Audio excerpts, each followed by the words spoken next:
Sir easily सारे solve हो गए।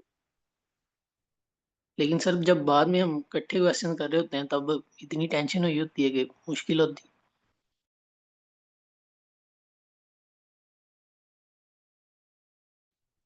ये सारे मतलब ऐसे ही होता है तो हमारा माइंड रीडिंग कर दीजिएगा तो इतनी आदत नहीं है कि हम नहीं कल सेशन स्टार्ट करते हैं है। छः सर बजे आपकी से।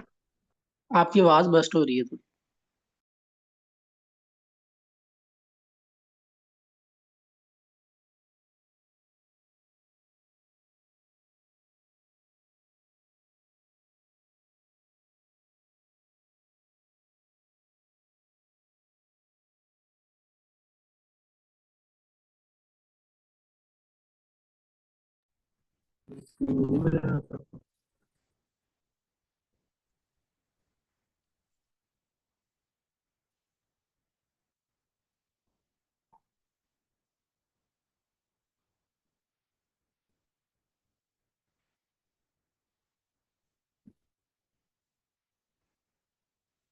अच्छा जो आज जो हमें कंसिडर करनी है वो करनी है मैजिक की मैजिक एकेडमी।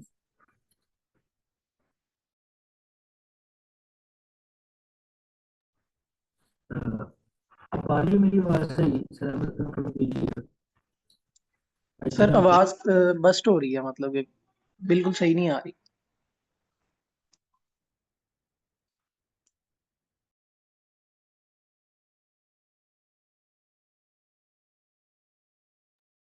काइंडली बाकी पार्टिसिपेंट्स भी बता दें, शायद मेरी तरफ से इशू हो या फिर सर की वॉइस में।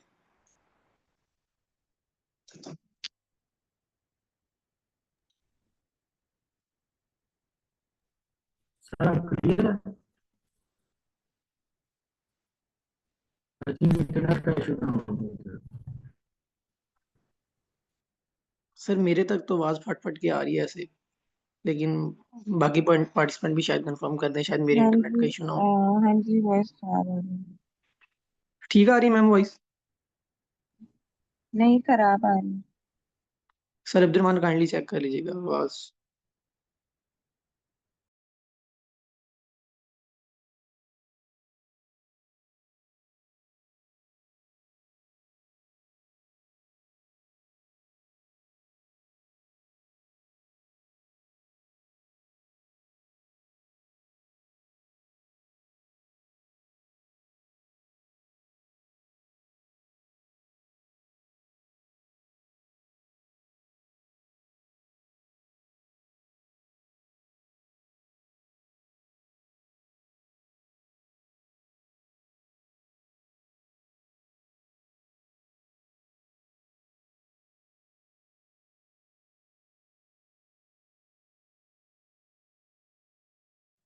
ये जब तक सर नहीं आते तब तक जो है, अगर किसी को कोई प्रॉब्लम है या कोई किसी के पास और रीडिंग मॉड्यूल से रिलेटेड स्ट्रेटेजी है तो वो शेयर कर सकता है।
सर अहमद, जब तक सर अब्दुल रहमान नहीं आते, काइंडली आप जो है वो रीडिंग मॉड्यूल का कोई भी टेस्ट जो है वो स्टार्ट कर लें।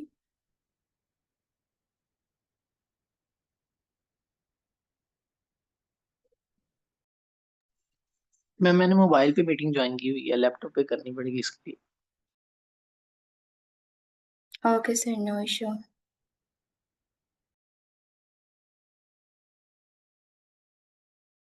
अस्सलामुअलैकुम। क्या मुझे इजाज़त है मैं शेयर करूँ? जी सर। ओके।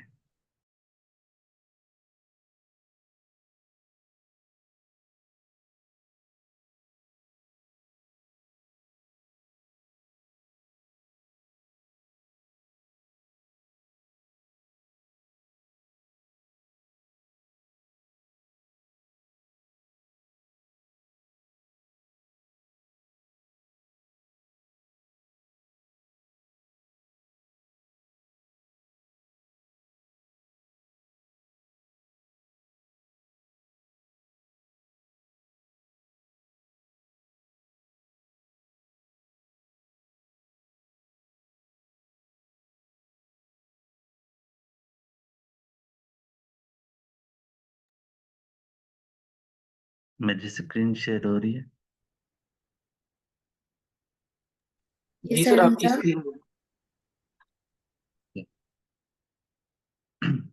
मेरा तो फर्स्ट डे है इस सेशन में। वैसे मैं खुद प्रैक्टिस कर रहा हूँ, मतलब रीडिंग की और लिसनिंग की। तो ये एक जो है ना वो IELTS 20 कैम्ब्रिज की जो बुक है ना, उसका रीडिंग टेस्ट 2 है। तो इसको हम जितना हमारे पास टाइम है इसको कवर करने की कोशिश करते हैं, मिलके करते हैं। तो हो सकता है जो है वो कुछ मुझे जो सीखा हो आपको पता चल जाए, कुछ जो मैंने ना सीखा हो आप मुझे बता दीजिएगा। इसमें जो है ना वो जो पैराग्राफ 1 होता है ना, उसमें ज़्यादातर जो क्वेश्चंस होते हैं वो हमारे पास सेंटेंस कंप्लीशन के होते हैं। आपने मतलब जिस तरह फिलिंग द ब्लैंक्स हम कहते हैं उसको होते हैं। और जो सेकंड जो ज़्यादातर टाइप्स होती हैं वो ट्रू फॉल्स और नॉट गिवन होती है। ठीक है। तो रिकमेंड ये किया जाता है कि हम जो है ना वो सेंटेंस कंप्लीशन से जो है ना वो स्टार्ट करें। सबसे पहले हम पढ़ लेते हैं कि हेडिंग क्या है। ये मतलब एक मैनाटीज जो है ना वो कोई चीज है, आल्सो नोन एज सी कॉज, मतलब समुद्री जो है ना वो गाय इसको कहते हैं। इसके बारे में सारा है। ठीक है। और अब उसकी वो शुरू में क्या कह रहा है कि अपीयरेंस, अपीयरेंस से वो स्टार्ट ले रहा है। Look similar to dragons but with a differently shape. अब शुरू में हम जैसे में स्टेटमेंट पढ़ेंगे ना, तो उसमें हमने देखना है कि कीवर्ड कौन सा है। अब जिस तरह ये डगोंग्स है, डिफरेंटली शेप, लेकिन उसकी शेप जो है वो डिफरेंट है। ठीक है। अब हम अपने पैराग्राफ में देखते हैं कि डगोंग्स कहाँ पे है। इसको हम लोग कहते हैं कि हम लोग कर रहे हैं स्कैनिंग कर रहे हैं। हम लोग देखते हैं कि कहाँ पे हमारे पास ये लफ्ज है, डगोंग्स ये है। ठीक है। अब हम इसको पढ़ते हैं कि इसके बारे में वो क्या डिफरेंटली, इससे क्या उससे डिफरेंट है, मतलब शेप क्या है। Manatees, also known as sea cows, are aquatic mammals that belong to a group of animals called Sirenia. This group also contains dugongs. Dugongs and manatees look quite alike. मतलब वो दोनों एक जैसे हैं। They are similar in size. Size में similar हैं. Color, shape, and both have flexible flippers for forelimbs. However, however का मतलब क्या होता है? But ठीक है। तो इसका मतलब ये है कि अब यहाँ पे जो है वो जिस तरह लिसनिंग में होता है कि हाउएवर, ये बट के बाद जो है ना वो कंडीशन चेंज हो जाती है। इसी तरह the manatees has a broad round tail, rounded tail, where the dugong has fluke. तो ये यहाँ पे डिफरेंस बता रहा है। तो हम क्या कह सकते हैं कि टेल हमारे पास जो है ना वो आंसर है। ठीक है। क्योंकि उसने कहा था वन डिफरेंटली शेप, क्या डिफरेंट शेप होगी, उसकी टेल डिफरेंट है। अब वो अगला पॉइंट क्या है, वो मूवमेंट के बारे में बता रहा है। ठीक है। Had fewer neck bones than most mammals. अब यहाँ पे हम लोग जो है ना वो सिर्फ इसको पढ़ना नहीं है, बस सिर्फ यहाँ से कीवर्ड देखना है कि नेक बोन्स के बारे में डिस्कस हो रहा है, मैमल्स के बारे में। ठीक है। तो इसमें जो है ना वो हम लोग देखते हैं कि मैमल्स नेक बोन्स कहाँ पे हमारे पास, ये नेक का हमारे पास यहाँ पे जिक्र हो रहा है। इससे पहले ये जो हमारे पास होता है ना, जो सेंटेंस कंप्लीशन होती है, ये हमारे पास होता है टाइप ए के क्वेश्चन का मतलब ये होता है कि पहला जो क्वेश्चन होगा, जो नेक्स्ट होगा, मतलब ये जिस तरह फिलिंग द ब्लैंक्स है, सेंटेंस कंप्लीशन है, ये इसके बाद आएगा। ठीक है, इससे पहले नहीं आ सकता, मतलब वो ऑर्डर में होगा। तो अब टेल यहाँ पे हमारे पास है, तो इसके बाद हमने ये पढ़ लिया, इसने सिर्फ बताया कि वेस्ट इंडियन 3 मैनाटीज टाइप्स हैं और ये उसका नाम बताया। अब वो यहाँ पे जो है ना वो हमारे पास बता रहा है। यहाँ पे हम लोगों ने नेक तक पहुंच गए हैं। अब हम इसको पढ़ते हैं कि हमारी फिलिंग द ब्लैंक्स क्या है, ताकि हमें आइडिया हो कि इसके बाद क्या आंसर आएगा। Need to use their dash, मतलब उनको जरूरत पड़ती है, need to use their dash to help to turn their bodies around in order. अपनी जो बॉडी है उसको मतलब ऑर्डर में मूव करने के लिए उसको क्या चीज जरूरत होती है। ठीक है, तो अब यहाँ से हम पढ़ लेते हैं नेक तक, तो हम पहुंच गए हैं। This short neck allows a manatee to move its head up and down. Neck जो है उसको मतलब अप डाउन मूव करने की थी, but not side to side, लेकिन साइड टू साइड नहीं करती। लेकिन उसने में क्या बताया, to help turn to their bodies around in order, to see something on its left और इट्स राइट, मतलब राइट लेफ्ट देखने के लिए a mentee must turn its entire body steering with its flippers। तो लेफ्ट या right देखने के लिए मेंटी को जो है ना अपनी पूरी बॉडी जो है ना वो मूव करनी पड़ती है। ठीक है, और किस चीज से, फ्लिपर्स के थ्रू। तो वो ये कह रहा है, need to use their dash to help to turn their bodies around the order. तो ये हमारे पास इसमें आ गया फ्लिपर्स। ठीक है, अब उसके बाद आगे in border and to look sideways वेज, ये पूरा अगर हम पढ़े तो साइड वेज भी उसने बता दिया, लेफ्ट और राइट। बेसिकली जो ये होता है ना सेंटेंस कंप्लीशन, ये इस तरह होता है कि जिस तरह हमारे पास जो है ना वो समरी कंप्लीटेशन होता है, जिसमें पूरी जो है ना वो समरी होती है, उसमें हम रीफ्रेजिंग ज्यादातर होती है। तो हम ये जो लाइन पूरी होगी अगर हम इसको रीफ्रेज करेंगे तो कुछ जो स्टार्टिंग वाले लास्ट में आ जाएंगे, कुछ लास्ट वाले स्टार्ट में आ जाएंगे, तो रीफ्रेजिंग इसी तरह ही होती है ना। तो ये हमारे पास जो है उसका आंसर है। अब हम कहते रहते हैं आगे, sense vibration in the water by means of. अब यहाँ पे हमारे पास कीवर्ड क्या है, vibrations in the water by means of on their skin. और यहाँ पे एक स्किन है। ठीक है, ज्यादातर जो हमारे पास ये होते हैं इसमें इसी तरह होता है कि कोई ना कोई कीवर्ड होता है जिसको हम लोगों ने स्कैन करना होता है और फिर हमें वहां पे आंसर मिल जाता है। अब हमारा आंसर इसके बाद होगा, तो हम इसमें चेक कर लेते हैं कि हमारे पास ये लिखे हुआ है वाइब्रेशन। ठीक है, अब जब वाइब्रेशन मिल गया है तो अब हम इसको पूरा पढ़ लेते हैं। Sense vibration in the water by means of dash on their skin. उनकी स्किन पे क्या चीज है जिससे वाइब्रेशन जो है ना वो सेंस करते हैं। They also have some hairs covering their bodies which help them sense vibration in the water around them। तो इसमें क्या आंसर है, कोई बता सकते हैं? Sir may be wrinkled. Sir wrinkled किस जगह पे लिखा हुआ है? सर ये ये है। ठीक है, देखिए अब हम यहाँ से पढ़ लेते हैं। Like elephants, mentees have thick wrinkled skin। वो ये बता रहा है जिस तरह एलिफेंट्स है उस तरह मेंटीज की भी थिक रिंकल्ड स्किन है। लेकिन यहाँ पे हमें क्वेश्चन में क्या कह रहा है, सेंस वाइब्रेशंस, वो वाइब्रेशंस को महसूस करता है in the water by means of का मतलब क्या होता है, किस सोर्स से, क्या चीज है जो उसकी स्किन के ऊपर है जिससे वो वाइब्रेशन को स्कैन करता है। सर अब फिर अगर हम हेयर ये, है। हाँ जी बिल्कुल, they also have some hair, उसके ऊपर कुछ हेयर्स हैं, covering their bodies which help them sense vibrations. तो यहाँ पे हमारे पास आंसर क्या आएगा, हेयर्स।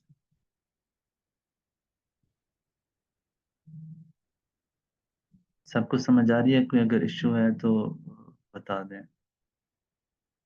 नो सर, जी समझ सर आ बिल्कुल। रही है।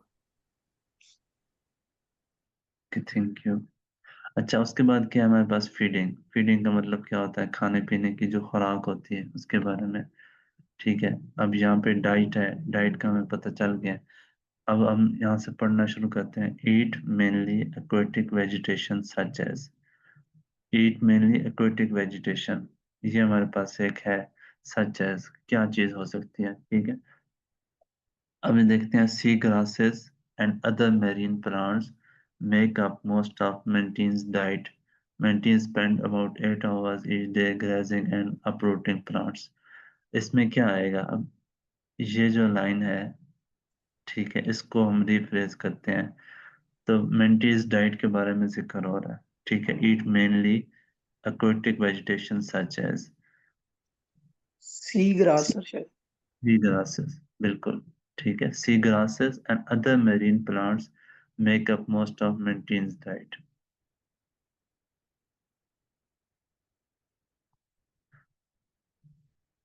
अच्छा, grass and pull up plants with their, वो जो पौधे होते हैं उसको ग्रेस्प करता है और पुल अप करता है विद देयर, किस चीज से करता है, ठीक है। इसमें हम लोगों को क्या होगा, manatee spend about 8 hours each day by grazing and uprooting plants। They eat up 15 hours there were for African mantis studies diets। यहाँ पे तो नहीं है, ठीक है। अब हम क्या करते हैं, grass and pull of plants, तो इसके बारे में हम क्या करते हैं, manatees teeth are all molars. इसके बारे में, टीथ के बारे में हम जिक्र हो रहा है, फ्लैट होते हैं, राउंडेड टीथ होते हैं for grinding food. Due to Mantis' abrasive aquatic plant diet, these teeth get worn down and they eventually fall out। वो बता रहा है कि जो प्लांट की वजह से जो है ना उसके टीथ गिर जाते हैं और फिर eventually fall out हो जाते हैं, और they continually grow, और फिर वो grow हो जाते हैं new teeth that get pushed forward to replace the ones they lost। और वो जो लॉस हो जाता है उसी जगह पे जो है ना वो दोबारा, instead of having incisors to grasp their food, mantis have lips which function like a pair of hands to help tear food away from the seafloor। यहाँ पे हमारा आंसर है इसके अंदर। आप लोग दोबारा पढ़ें और मुझे बताएं कि क्या आंसर होगा। सर लिप्स होगा। बिल्कुल ठीक है। उसने पहले तीत का बताया, लेकिन तीत के बारे में सिर्फ उसने ये बताया कि वो टूट जाते हैं, गिर जाते हैं, नए तीत आते हैं, लेकिन उसने ये नहीं बताया कि उससे वो प्लांट्स को जो है ना वो पुल अप करता है या ग्रेस्प करता है।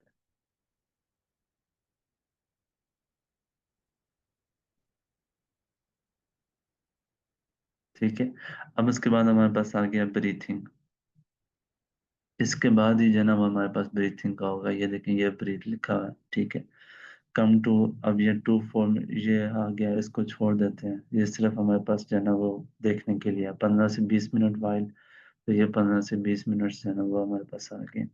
May regulate the dash of their bodies by using muscles of diaphragm. अब हमारे पास इस पूरी जो स्टेटमेंट है इसके अंदर एक कीवर्ड क्या है, डायफ्राम है, ठीक है। May regulate dash, may regulate the dash of their bodies। अपनी बॉडीज की वो क्या चीज जो है ना वो रेगुलेट करते हैं by using muscle of diaphragm to store air internally. अब वो डायफ्राम के मसल्स की बात कर रहा है, ठीक है, to store air internally. Diaphragm हम चेक कर लेते हैं, एक ये डायफ्राम लिखा हुआ है, एक ये डायफ्राम लिखा हुआ है। अब हम इसको पढ़ लेते हैं।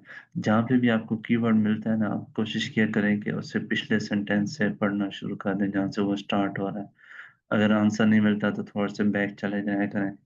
ज्यादातर वहीं पे जाना आंसर होता है, क्योंकि बेसिकली ये रीफ्रेज हो है ना, तो रीफ्रेज जो है वो एक सेंटेंस ही होता है या दो सेंटेंस होते हैं, उसको रीफ्रेज किया जाता है। अब ये क्या लिखा हुआ है, active manatees need to breathe more frequently. ठीक है, एक्टिव मेंटीज जो है ना उसको सांस लेने के लिए need to breathe more frequently, मतलब उसको बहुत फ्रीक्वेंटली जो है ना वो सांस लेना होता है। It's thought that mentees use their muscular diaphragm. अब देखिए ये मस्कुलर यहाँ पे आ गया, यहाँ पे मसल्स उसने आपने बताया हुआ है, and breathing to adjust their buoyancy. ठीक है, उसको मस्कुलर डायफ्राम किस लिए चाहिए होता है, टू एडजस्ट देयर बायोन्सी। लेकिन उसने एक और भी यूज किया, दे में यूज डायफ्राम कंट्रैक्शंस। अब वो यहाँ पे मस्कुलर नहीं कह रहा है बल्कि कंस्ट्रक्शन कह रहा है, to compress and store gas in force in their large intestine to help them float.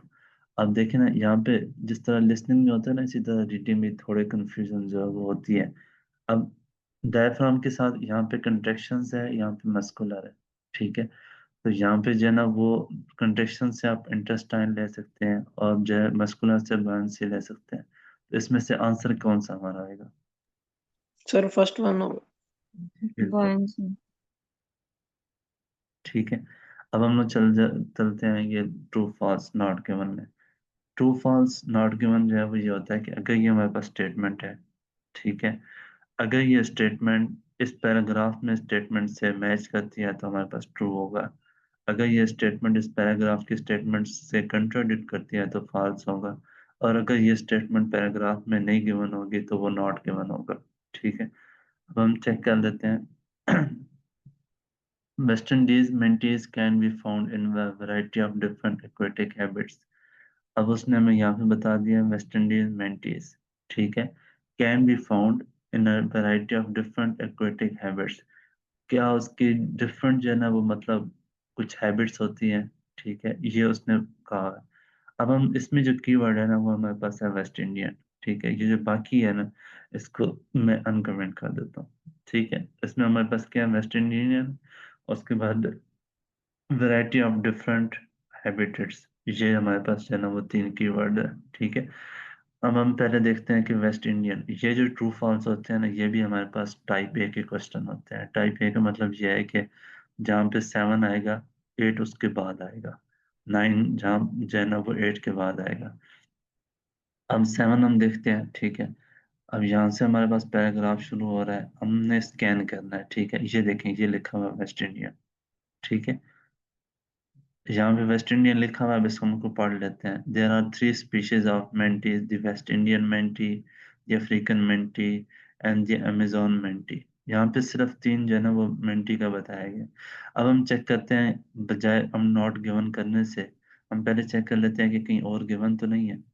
थोड़ा सा हमने सिर्फ स्कैन ही करना है, पैराग्राफ देखना है, हर लाइन के ऊपर आप जो है ना वो इस तरह माउस को होवर करें, ठीक है, और आप देखते जाएं कि कहीं पे आपको जो है ना वो वेस्ट इंडीज लिखा हुआ है, कहीं पे आपको नजर आ रहा है, इस पैराग्राफ में तो नहीं आ रहा।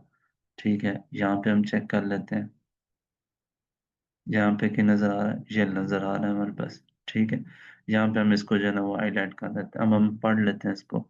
African manatees are omnivorous. ठीक है, ओमनिवोरस क्या होता है?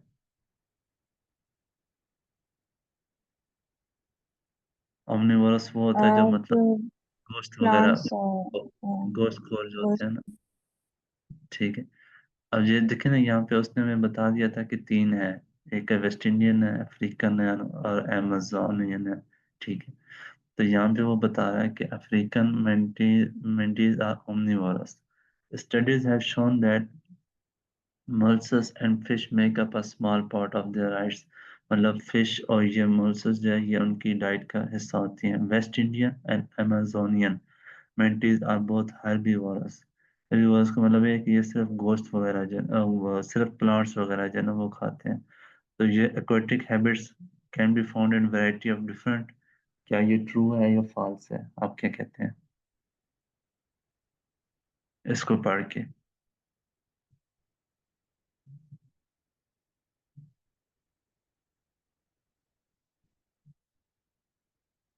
अभी तो नॉन गिवन लग रहा है। कैसे नॉन गिवन लग रहा है आपको? डिफरेंट टाइप्स की हैबिट्स नहीं लग रही? हैबिटेट्स,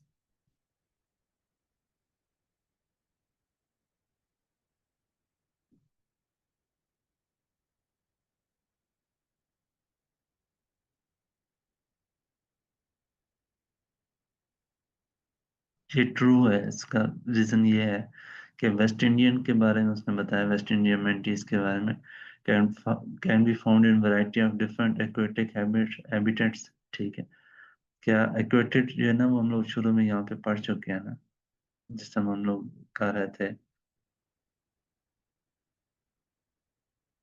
ये देखे ना, sea grass and other marine plants make up most of manatees diet. ठीक है, तो ये डाइट के बारे में ही जो है ना उसने जिक्र किया था, ये जिस टाइम हम लोग फिल इन दी ब्लैंक्स कर रहे थे, ये सी ग्रास देखे ना। फीडिंग के बारे में जब हम पढ़ रहे थे, eat mainly aquatic vegetation such as sea grasses. ठीक है, तो यहाँ पे हम लोगों ने एक्वेटिक का जन्म वो वर्ड यूज किया था, जिस तरह मेरीन प्लांट्स थे। अब इसी के बारे में वो बता रहा है कि variety of different aquatic habits. तो बिल्कुल जो हमारे पास जो है ना जो अफ्रीकन है वो ओमनिवोरस है, मतलब कि वो गोश्त खोर है, गोश्त भी वो खाते हैं। नहीं, लेकिन लेकिन हैबिट्स नहीं है ना, ये हैबिटेट्स है कि वो उसके घर होते हैं हैबिटेट्स। तो यहाँ वो तो नहीं लिखा कि उसकी variety of different aquatic habitats हैं।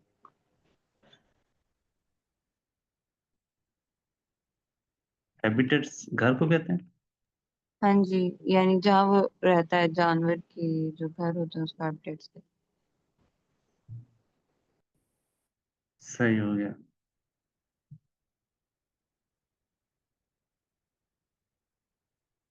चलें, नॉट गिवन कर लेते हैं कि नहीं गिवन, चेक कर लेते हैं। अच्छा, नेक्स्ट चलते हैं हम लोग, ठीक है। दी फ्लोरिडा एक दफा मेंटेन, फिर सारा रीड आउट कर लेते हैं कि शायद आगे आ जाए। सही है। वेस्ट इंडियन है ना, ठीक है, वेस्ट इंडियन कम तलाश कर लेते हैं।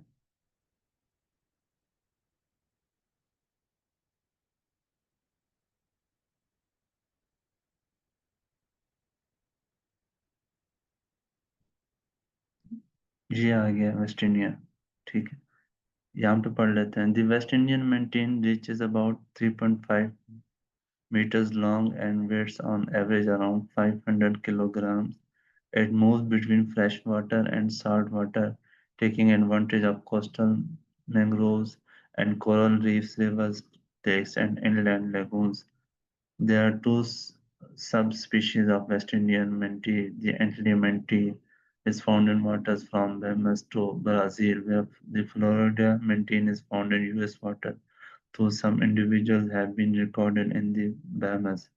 इसमें तो कहीं पे जिक्र नहीं है। नहीं वो ये बता रहे हैं ना कि इतनी सारी सर जगह हैं जो कि इसकी सर मैं एक्वेटिक। कुछ ऐड कर दूं? जी जी। सर मैम की बात भी ठीक है। वो एक्वेटिक हैबिट्स का मतलब होता है कि मैं अभी सर्च कर रहा था गूगल पे, वाटर बेस्ड डिफरेंट लोकेशंस पे वो रहते हैं। जैसे अभी ये पूरे पैराग्राफ में जिक्र है। कभी वो मतलब कि ऊपर पैराग्राफ में जाइएगा,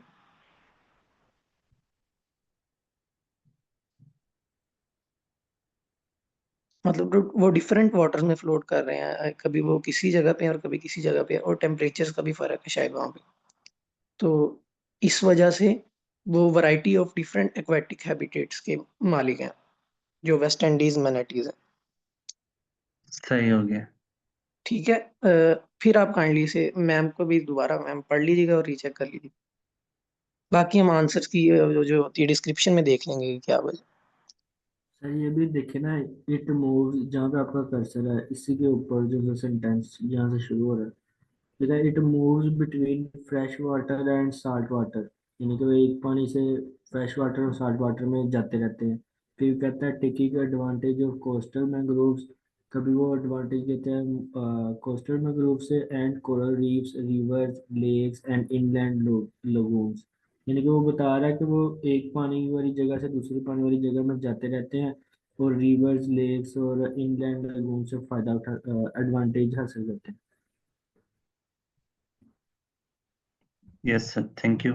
इसका मतलब है कि ये ट्रू है। ठीक, चलें अब हम नेक्स्ट चलते हैं। The Florida manatee lives in warmer waters then the Antillean manatee, ठीक है। अब यहाँ तक हमें आंसर मिल गया। अब यहीं पे जो है ना वो इसका नेक्स्ट ही है।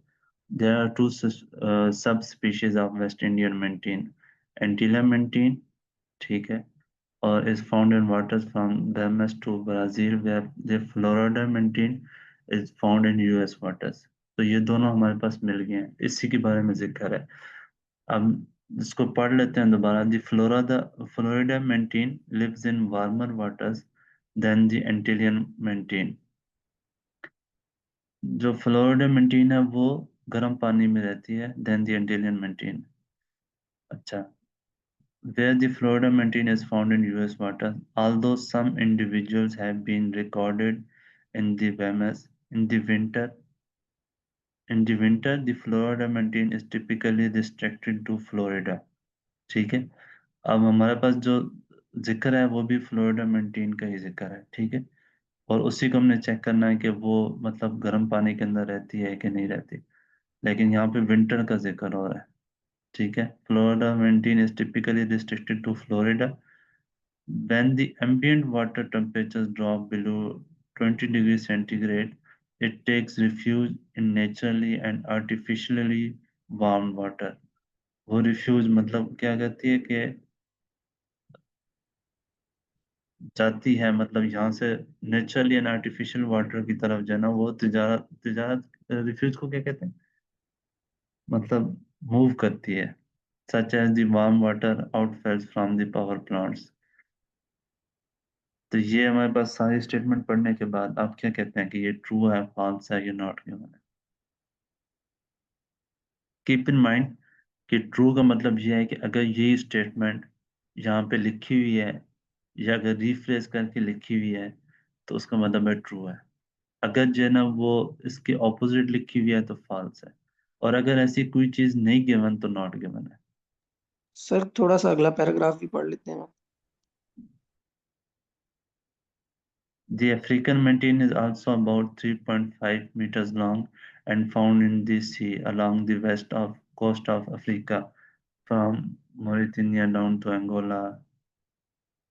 This species also makes use of rivers with the mammals seen in landlocked countries such as Mali and Niger.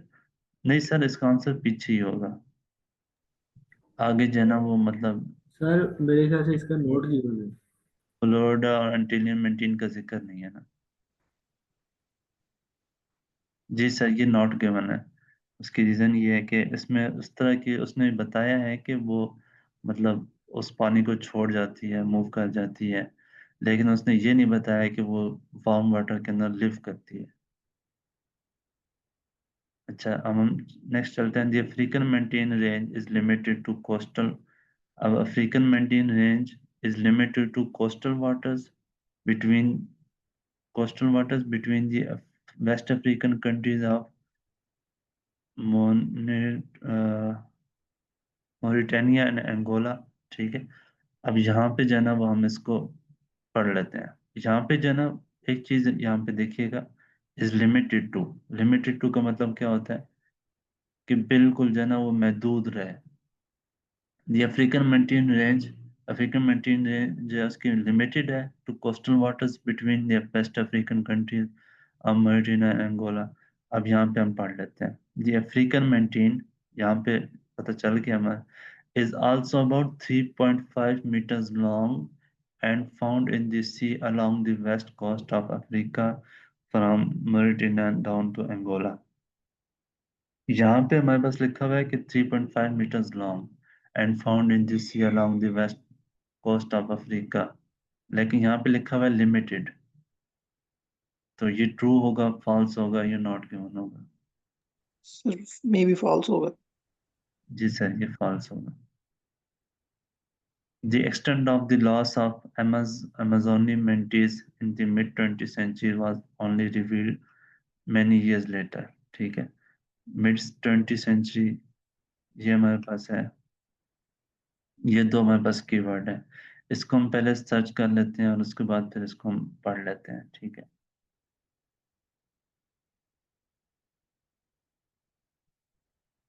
Amazonian mantis, तो ये हमारे पास गिवन है। ठीक है, अब हम पढ़ लेते हैं। The extent of the loss of Amazonian manatees in the mid 20th century was only revealed many years later. मतलब जो अमेजोनियन मेंटिस है, मिड 20th सेंचुरी में जो उसका लॉस हुआ था वो काफी सालों के बाद जब वो रिवील हुआ था। मतलब Amazonian mantis favor calm, shallow waters that are above 23 degrees centigrade. This species found in fresh water। ये स्टेटमेंट पढ़ने के बाद हमें लगता है कि नॉन गिवन है, लेकिन हम आगे चेक कर लेते हैं। All the three mantis species are endangered। endangered का जिक्र आ गया है तो इसका मतलब ये है कि खतरे में है। एंड heightened risk, ये भी हमारे पास स्टेटमेंट से थोड़ा बहुत जो है ना वो मैच करता है। अब हम इसको पढ़ लेते हैं। The African mantine and Amazonian mantine both are listed। ये देखिए, यही हमारे पास आ गया है। ठीक है, Amazonian mantine and African mantine and Amazonian mantine are both listed as vulnerable by the International Union of Conservative of Nature। It is estimated that 14,000 Amazonian mantines were killed between 1935 to and 1954। तो ये हमारे पास कितना आ गया, 20 साल हो गए। ठीक है, 20th century, mid 20th century. ठीक है, और कितने हमारे पास इतने जो है ना वो किल हुए हैं। ठीक है, तो ये हमारे पास स्टेटमेंट से मैच कर रहा है। लेकिन अब हम देखते हैं the extent of the loss of Amazonian manatees in the mid century was only revealed many years later. क्या ये काफी साल के बाद जो है वो रिवील्ड हुआ है? अब हम इसको देखते हैं, वेरीफाई करते हैं। It is estimated that 14,000 Amazonian monkeys were killed between 1935 and 1954 for their meat, fat and skin, with the latter used to make leather। ठीक है, वो मतलब इतनी ज्यादा किल की गई हैं for their meet, fat and skin, with the latter used to make leather। In most recent years, African mountain decline has been tied to incidental capture in fishing nets and hunting. Mountain hunting is now illegal in every country in the African species is found है। तो यहाँ पे मेरा नहीं ख्याल कि ऐसा कोई जिक्र है, आप क्या कहते हैं? जी सर, नोट इस चीज का जिक्र नहीं है कि वो रिवील्ड हुई इतने साल बाद। अच्छा, तो नेक्स्ट चलते हैं। It is predicted that West Indian maintain population will fall in the coming decades.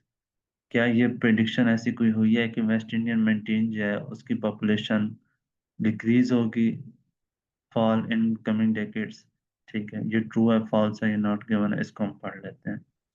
अच्छा, अब यहाँ पे है दी टू सब स्पीशीज ऑफ, यहाँ तक तो हम पहुंच गए ना, इसमें तो कुछ इस तरह का जिक्र नहीं है।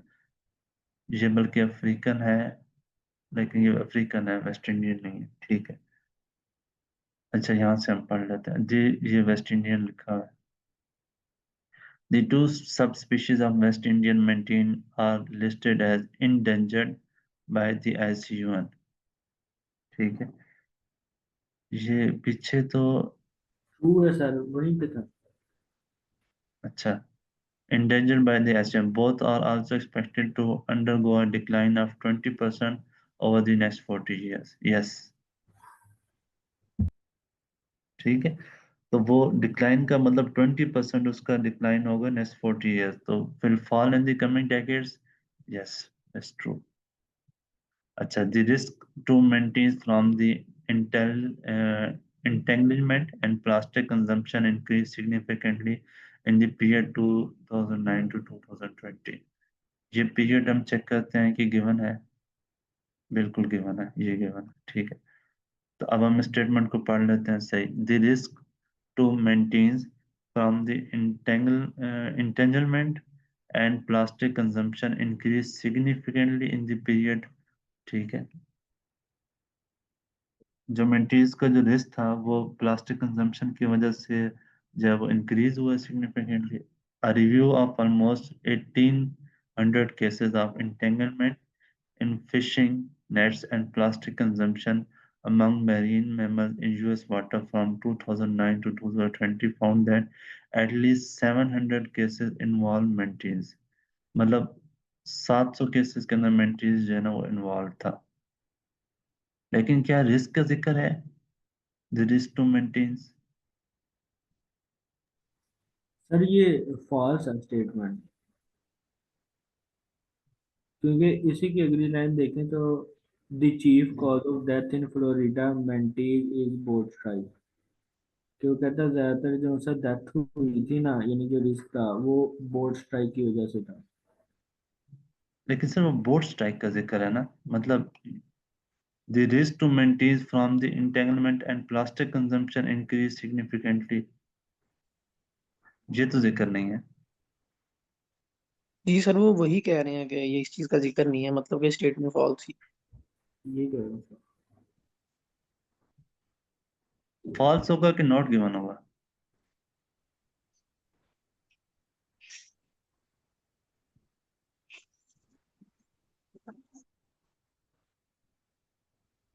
है सर? तो मेरे ख्याल से तो फॉल्स होगा। चलें फॉल्स कर लेते हैं।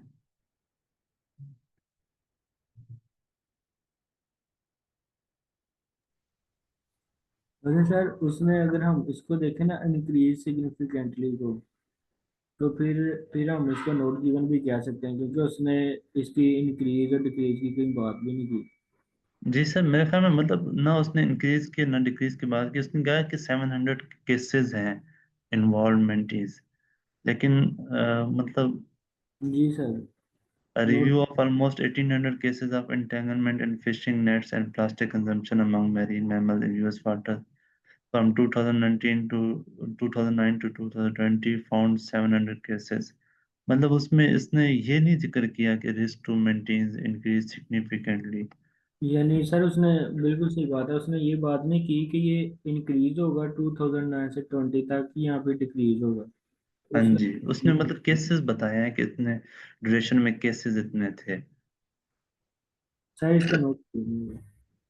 अच्छा, नेक्स्ट चलते हैं। There is some legislation in place which aims to reduce the likelihood of boat strikes or maintains in Florida। ठीक है, ये हमारे पास है। अब इसके बाद ये जिक्र है बिल्कुल। However, laws in certain parts of Florida now limit boat speeds during winter, allowing slow moving mantis more time to respond। ठीक है, तो ये ट्रू है। ठीक है, ये हमारे पास हो गया, हमारे पास पार्ट 1 हो गया। ठीक है, अब हम लोग जो है ना वो पार्ट 2 पे जाते हैं। ठीक है, थोड़ा सा ही टाइम है, देख लेते हैं, फिर सबमिट करा लेंगे। अच्छा, यहाँ पे हमारे पास है प्रोक्रेस्टिनेशन, ये हमारे पास पैराग्राफ है। ठीक है, अब हम लोगों ने पैराग्राफ है, उसके बाद दूसरी चीज ये है कि यहाँ पे हमारे पास लिखा हुआ है ए। ठीक है, ए लिखा हुआ है, बी लिखा हुआ है, सी लिखा हुआ है, सारे जो पैराग्राफ है ना इनको लेबलिंग दी हुई है। ठीक है, तो जहाँ पे जो पैराग्राफ लेबल होते हैं ना उसमें ज्यादातर ये चांस होते हैं कि उससे रिलेटेड जो क्वेश्चन होंगे ना वो हमारे पास जो है ना वो ऑर्डर में नहीं होंगे। ठीक है, जिस तरह ये पहला क्वेश्चन है, रीडिंग पैसेज है 6 पैराग्राफ्स, इसके जो है ना वो 6 पैराग्राफ है। Which paragraph contain the following information, कौन से पैराग्राफ में ये फॉलोइंग इंफॉर्मेशन है।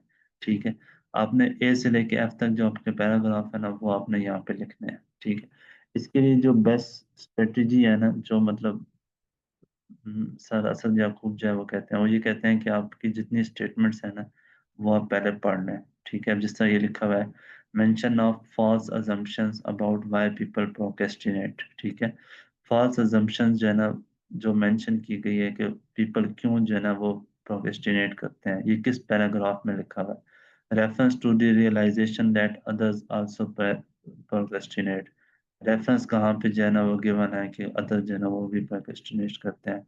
Neurological evidence of link between procrastination and emotion, ये कहाँ पे जो है ना वो हमारे पास गिवन है।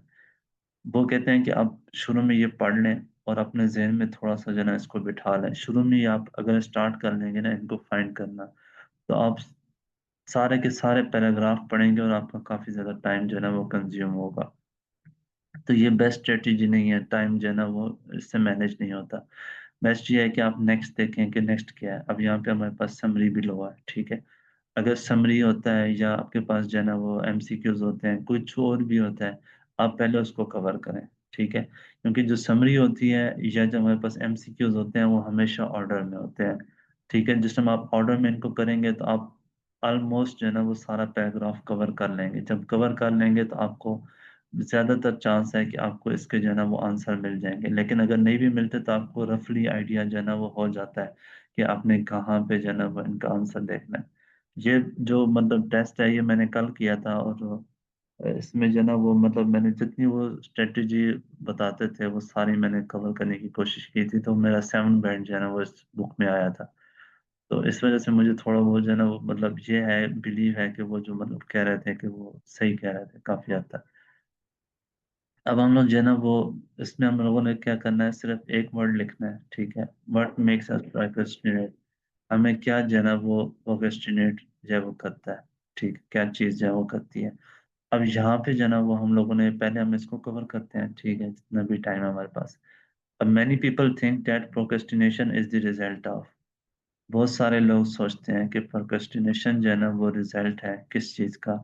Other believe it to be the result of inability to organise time efficiently. ठीक है, अब यहाँ पे जो है ना उसने ये पूरा जिस इस तरह का लिखा हुआ होता है ना कि अगर आपके पास एक जगह पे जो है फुल स्टॉप आ गया है और फिर नेक्स्ट जो है ना वो स्टॉप स्टार्ट हुआ है। ठीक है, तो वो ये कहते हैं कि ज्यादातर ये होता है कि ये आपके पास जो है ना वो किसी एक पैसेज से लिया गया है या एक पूरा जो सेंटेंस है ना एक फ्रेज है उसको जो है ना वो मतलब रीफ्रेज किया गया है।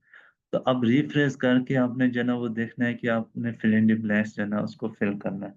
रिफ्रेज अगर हम इसको देखते हैं ना तो हमें ये समझ आती है कि many people think that procrastination is the result of, बहुत सारे लोग सोचते हैं कि प्रोक्रेस्टिनेशन जो है वो रिजल्ट है किस चीज का, एक चीज उसने नहीं बताई।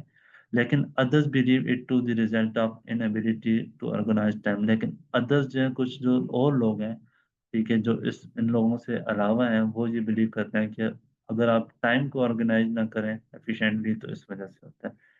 अब हम लोग देखते हैं यहाँ से, procrastination is the habit of delaying unnecessary task.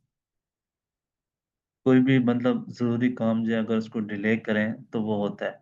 क्या हम डिलेइंग कर सकते हैं?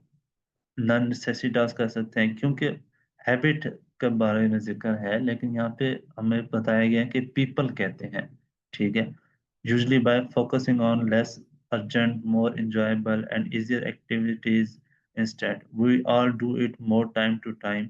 We might be composing a message to a friend who we have let down or putting together. बहुत सारी जो है ना वो चीजें मतलब बता रहे हैं जी सर। सर मैंने ये कहना था, एक छोटी सी रिक्वेस्ट है, मैंने कहा वो सबमिट कर लेते हैं टेस्ट, टाइम हमारे पास काम है। जी तो ठीक है सर। आंसर्स को रिव्यू कर लेते हैं जी पहले बात। ठीक है।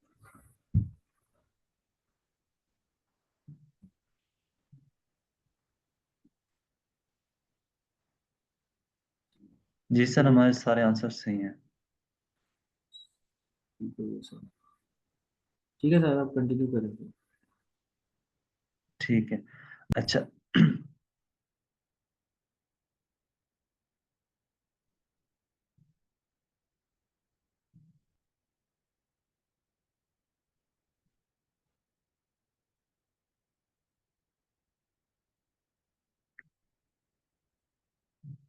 अच्छा चलें, अब उसमें वो सारा वो बता रहा था ना, तो फिर हमारा जो है ना वो ठीक है। अच्छा हम प्रोक्रेस्टिनेट के बारे में कह रहे थे, many people think that procrastination is the result of, procrastination जो है ना वो रिजल्ट है, ठीक है। Other believes it to be the result of inability to organise time, ठीक है। अब यहाँ तक हम लोग पढ़ रहे थे, ये वो सारी चीजें जो है ना वो बता रहा था, इसमें हमें कुछ इस तरह का नहीं मिल रहा कि जहाँ पे लोगों के बारे में जिक्र हो। अच्छा अब यहाँ पे हम पढ़ लेते हैं कंट्री टू पॉपुलर बिलीफ, एक पॉपुलर जो बिलीफ है उसके जो है ना वो opposite, procrastination is not due to laziness, procrastination जो है वो लेजीनेस की वजह से नहीं है, और पुअर टाइम मैनेजमेंट या पुअर टाइम मैनेजमेंट की वजह से, ठीक है। अगर हम इसको देखते हैं ना तो एक लिखा हुआ है पॉपुलर बिलीफ, ठीक है। पॉपुलर बिलीफ का मतलब क्या होता है कि बहुत सारे लोगों का एक सोच है, इसको हम कह सकते हैं कि मैनी पीपल थिंक, ठीक है। अब procrastination is not due to laziness, laziness की वजह से नहीं है लेकिन पुअर टाइम मैनेजमेंट की वजह से है, ठीक है। Is the result of dash, but other believes it to be the result of inability organizing time. एक जो है ना वो मतलब ऑर्गेनाइजिंग टाइम भी है यहाँ पे हमारे पास आ गया, ठीक है, पुअर टाइम मैनेजमेंट, ठीक है, इनएबिलिटी टू ऑर्गेनाइज टाइम, ठीक है। और दूसरा ये हमारे पास आ गया कि यहाँ पे लोगों का बिलीफ है, तो यहाँ पे क्या चीज आएगी? लेजीनेस। लेजीनेस, ठीक है। अब हमारे पास ये ऑर्डर में है, इसके बाद जो है ना वो हम इसका नेक्स्ट का जो आंसर होगा वो इसके बाद होगा। बट साइंटिफिक स्टडीज, लेकिन साइंस की जो स्टडीज है वो इसके बाद ही लिखा हुआ है, बस साइंटिफिक स्टडीज सजेस्ट, इसका मतलब है इसका आंसर यहीं पे कहीं पे होगा। अभी हम इसको पढ़ लेते हैं ताकि थोड़ा सा हमें आइडिया हो जाए। But scientific studies suggest that procrastination is actually due to poor good management, poor mood management, ठीक है। Scientific studies ये कहती है the task we are most likely to put off are those that could damage our self-esteem or cause to us to feel dash, मतलब जो task हम लोग जो है ना वो पुट ऑफ कर देते हैं, ठीक है, वो हमारे जो है मतलब जिसकी वजह से हमारे पास होती है वो कुल डैमेज आवर सेल्फ स्टीम, जो हमारी अपनी अना है उसको, और कॉज अस टू फील, या फिर हमारे पास क्या चीज है उसको डैमेज करेगी। तो ये हम पढ़ लेते सर हैं साइंटिफिक। एंशियस, सर एंशियस, ये नीचे वाली लाइन में लिखा। जी, if just thinking about the task threatens our sense of self-worth or makes us anxious, बिल्कुल सर। ठीक है, ये हो गया। अब आप इसको जो है ना वो साथ साथ आप लोग हाईलाइट करते जाइएगा, क्योंकि जिस टाइम आप हाईलाइट करते रहेंगे ना तो फिर आपको याद होगा कि अच्छा मैंने यहाँ पे आंसर फाइंड किया था, अब मैंने इसके बाद ही देखना है, इससे पहले जो है ना वो नहीं देखना। When we think about them, अच्छा रिसर्च कंपेयरिंग क्रॉनिक प्रोक्रेस्टिनेटर्स ठीक है, ये हमारे पास एक जो है ना वो कीवर्ड है। अब हम देखते हैं कि क्रॉनिक प्रोक्रेस्टिनेटर्स कहाँ पे लिखा हुआ है। ये देखें, क्रॉनिकली प्रोक्रेस्टिनेट, इसका मतलब है इसके बाद ही यहाँ पे ये आंसर होगा। हम इसको पढ़ लेते हैं। When we think about them, research comparing chronic procrastinators with other people even found differences in the brain regions associated with regulating emotions and identifying. ठीक है, other people even found differences in the brain region associated with regulating emotions, emotions को regulate करने से and identifying, और क्या चीज जो है ना वो आइडेंटिफाई हो रही है। तो यहाँ पे हम पढ़ लेते हैं। Research involving brain imaging has found that areas of the brain linked to detection of threats and emotion regulation are actually different in people who chronically procrastinate compared to those who don't procrastinate frequently. यहाँ पे sir क्या चीज है? Identify threats होगा sir, threats. बिल्कुल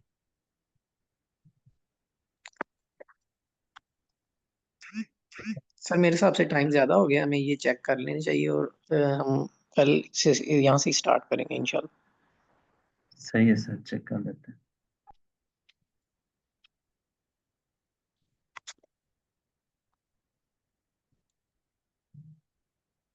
जी sir, ये तीनों हमारे ठीक हैं।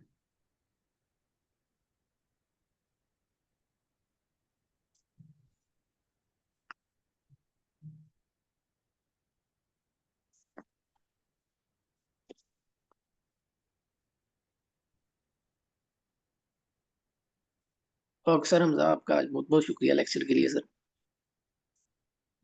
कोई बात नहीं सर, थैंक यू। हम फिर कल बाकी स्टार्ट करेंगे इंशाल्लाह। सही अल्लाह है, हाफिज। अल्लाह हाफ़िज़।